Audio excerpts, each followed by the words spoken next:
We all have pivotal moments in our life when life hands us a box. And in that box, the contents are one and the same, but what matters is our behavior, disposition, and perceptions that we bring forth as we unbox and receive the contents inside the box. My first box was given to me in early elementary. I was in a bilingual classroom, and because I was excelling academically and in my language proficiency, I was moved to a regular education classroom. The teacher in that classroom did not want me there. It was evident from her very first comment to the assistant teacher when she said she's not going to be able to do this work.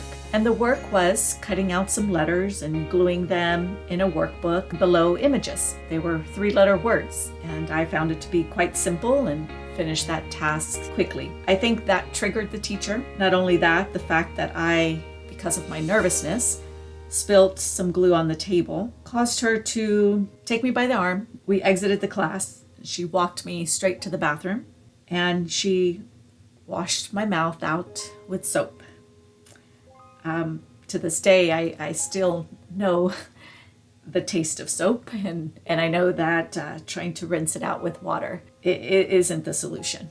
It only makes things worse. In that moment, I recall feeling something, and I bet I didn't have the words for it, those words that I now have, feeling like a victim, feeling a sense of futility, inadequacy, and realizing that I didn't want to ever feel that way again. It was quite a cruel awakening in some ways because I had come from a view of the world as being very loving, very safe.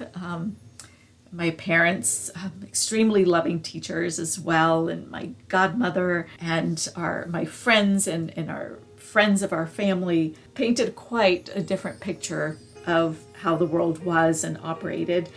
And here I was confronted with another reality that just expanded the narrative and made life a little bit more multidimensional. In that moment, and even at that early age, I was able to understand that education and English dominance were key factors in not being treated that way. And I think that's where that commitment to everything that ensued in my life was first made in that classroom. I have since graduated from high school, undergraduate degree, master's degree, doctoral degree, coaching certificate, and I think if my family allowed me, I'd keep pursuing more.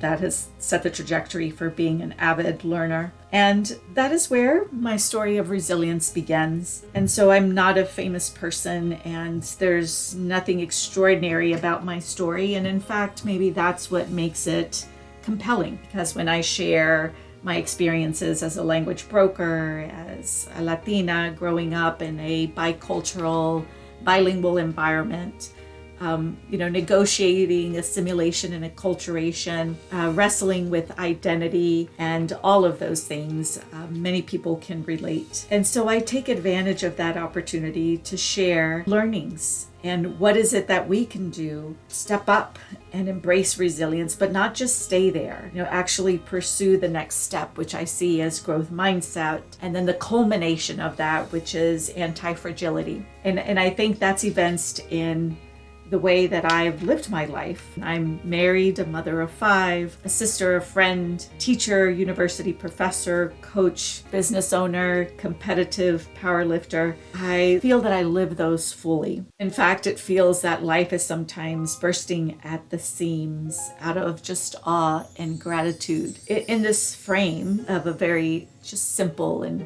quotidian life. And that's the story that I share to help people work through their mindset, to point to that best version of self and what that means.